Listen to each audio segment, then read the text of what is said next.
Programme میں آپ کو دوبارہ خوش آمدید کہیں گے، اور ایران اسرائیل کی جنگ کے حوالے سے بات ہو رہی ہے، اور ابھی اس وقت ہمارے ساتھ موجود ہے سابق سفیر جمیل احمد خان صاحب.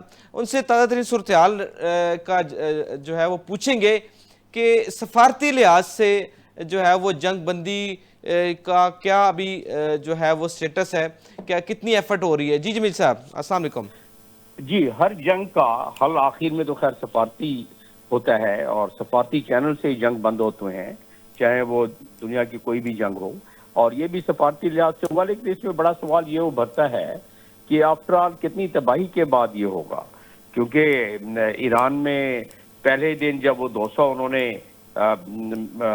بمبارڈمنٹ کی 200 جگہوں پر آج سے 9 دن پہلے، اسی دن تقریباً انہوں نے 70 کے قریب ان کے جو ایئر ڈیفنس کی بیٹریز ہیں ان کو تباہ کر دیا، اور ایران میں کافی تباہی مچائی، یہ سمجھتے ہوئے کہ شاید ایران اس کا جواب دینے کے قابل نہ رہے.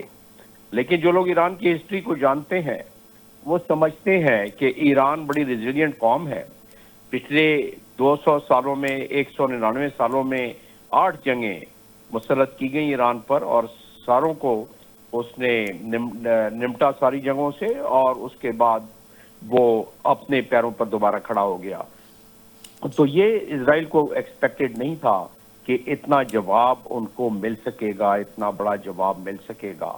تو اس لحاظ سے ایران کے پاس گو کہ اب ذخائر میزائل کے کم ہوتے جا رہے ہیں. ایران محتاط طریقے سے لانچ کر رہا ہے اپنے میزائل، لیکن پھر بھی اگر کیلکولیشن کیا جائے، میں نے رف کیلکولیشن کی ہے، اس کے مطابق ایران تقریباً کوئی 95 دن اور 95 دن جی کھینچ سکتا ہے. اور اگر 95 دن کھینچ گیا ایران اس کو، بلکہ اگر 50-60 دن بھی کھینچ گیا، تو ایسی صورت میں اسرائیل کا بڑا نقصان ہوگا، اور اسرائیل کو کوئی نہ کوئی اس کا حل تلاش کرنا ہوگا. صحیح. اگر امریکہ اس کے ہاں ساتھ جی، اسرائیل کا لڑائی تو میں اپنا رقبہ بھی بڑا کم ہے، اور اتنی تعداد میں اگر میزائل گریں گے تو وہ میرے خیال میں وہ تو پورے اسرائیل میں پھر گریں گے اگر مزید کچھ دن اگر جنگ رہتی ہے تو.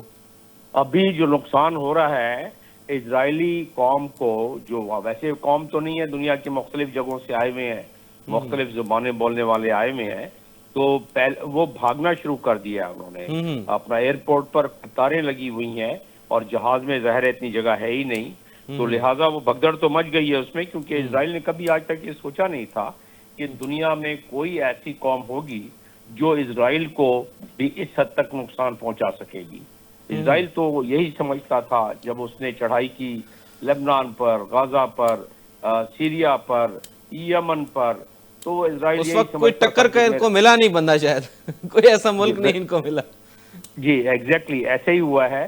تو اب یہ گو کہ ایران کا نقصان یقیناً ہو رہا ہے، لیکن ایران بڑی ایک آئیڈیالوجیکل سوسائٹی ہے، نظریاتی سوسائٹی ہے، ہوموجینیس سوسائٹی ہے.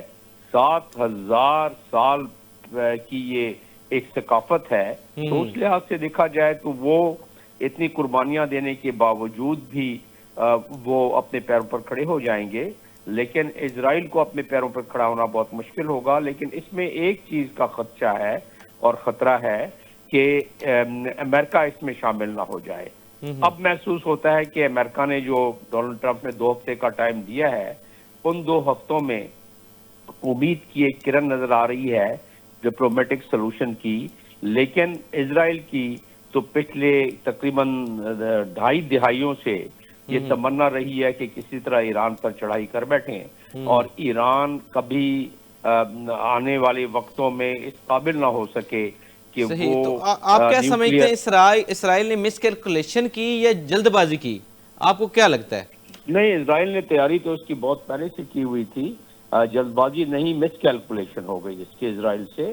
کیونکہ اسرائیل نے تو 2015 میں بھی اپنا بالکل پلان بنایا ہوا تھا کہ حملہ کر دے، اور اس سے پہلے بھی شور مچاتا تھا، لیکن 2015 میں پلان بنایا ہوا تھا. اوباما نے وہ JCPOA کا معاہدہ کر لیا نیوکلیئر ریکارڈ کا. پھر 2018 میں جب معاہدے سے ٹرمپ نکلا تو اس وقت کوشش کی، اور اب بھی مسلسل وہ امریکہ میں لابنگ کرتا رہا اسرائیل.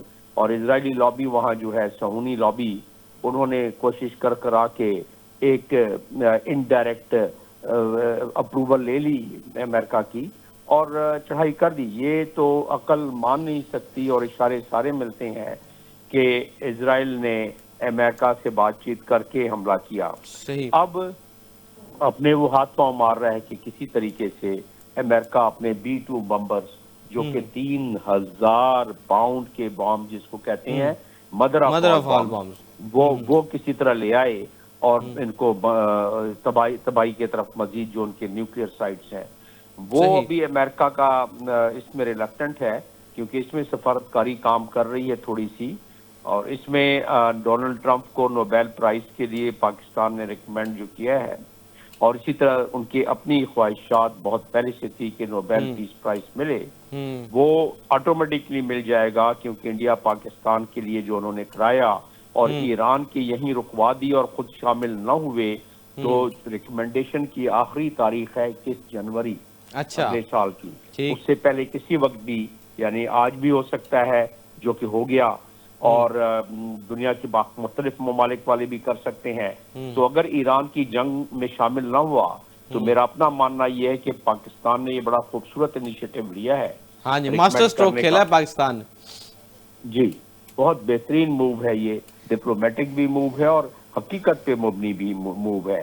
صحیح. کیونکہ دنیا کو پتا ہے کہ دو جوہری ملک دنیا میں کہیں بھی اگر وہ اس میں داخل ہو گئے فل اسپیکٹرم وار میں تو دنیا کے لاکھوں افراد جو ہے نا لقمہ اجل بن جائیں گے اور ساری دنیا کے. کیونکہ اس کا اگر موٹا سا میں حساب بتا دوں کہ اس میں بر وقت جو ہے وہ لاکھوں کی تعداد میں لوگ اسی دن جاں بحق ہو جائیں گے, اس کے بعد زخموں سے چور ہو کے مزید کچھ دنوں میں ہو جائیں گے اور زندگی مشکل ہو جائے گی رہنے والوں کی باقی بھی جو باقی پوری دنیا میں پولوشن ہو جائے گا, ایگریکلچر ختم ہو جائے گا, موسم تباہ ہو جائے گا اور لوگ جو ہے بس ڈھانچہ بنتے جائیں گے. تو پوری دنیا کو اس چیز کا ادراک ہے, اس میں نہ گورا ہوگا نہ کوئی کالا کی تفریق ہوگی نہ کوئی اجمی کی تفریق ہوگی کسی کی تفریق نہیں ہوگی, سارے اس میں آ جائیں گے. لہٰذا اس میں یقیناً ڈونلڈ ٹرمپ نے اس میں ایفرٹ کی, میڈیٹ کرایا اور اس کی وجہ سے ڈونلڈ ٹرمپ اس کے لیے. اچھا جمیل صاحب آپ کافی عرصہ مڈل ایسٹ میں رہے ہیں سروس میں, تو وہاں پہ کیا موڈ ہے مڈل ایسٹ سے ایران کو کوئی متوقع جو سپورٹ مل سکی ہے؟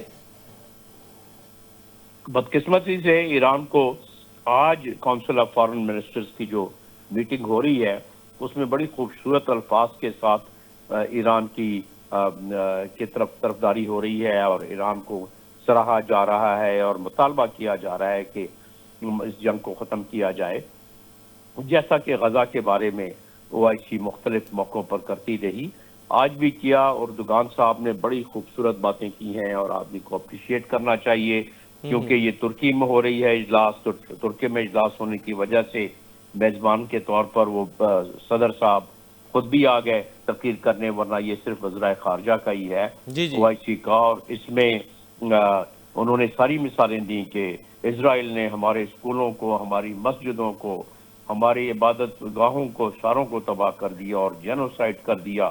یہ تمام باتیں انہوں نے کی ہیں آج, اور غزہ کی مثال دی انہوں نے, باقی سیریا کی, لبنان کی کہ تباہ کر دیا ہے انہوں نے.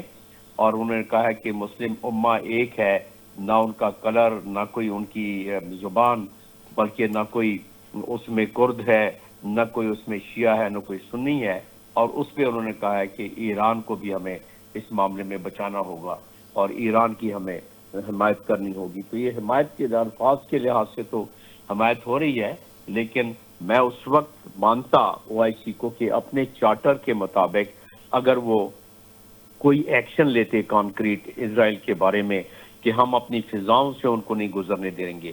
آفٹر آل جو جہاز آ رہے ہیں جو حملہ کر رہے ہیں ایران پر وہ ان تمام ملکوں کی فضاؤں سے گزر رہے ہیں. جی بالکل, ریفیولنگ کی ضرورت پڑتی ہے, سپورٹ کی ضرورت پڑتی ہے, لاجسٹک. جی کچھ اور نہیں تو ان کے تمام مصنوعات کا بائیکاٹ کر دیتے, تب بھی وہ گزارا ہو جاتا. لیکن ایسا نہ پہلے ہوا اور محسوس ہوتا ہے کہ اس مرتبہ بھی ایسا نہیں ہوگا, تو وہ بس زبانی جمع خرچ میں معاملات. اچھا ابھی تک تو جو ایرانی پراکسیز ہیں حزب اللہ وہ ابھی تک تو خاموش ہے, لیکن کل ایک حملہ اسرائیل نے حزب اللہ کے بھی کوئی ٹارگٹس پہ کیا ہے, کیا سمجھتے ہیں وہ بھی کوئی جنگ میں شاید شامل ہو سکتے ہیں حزب اللہ؟ میں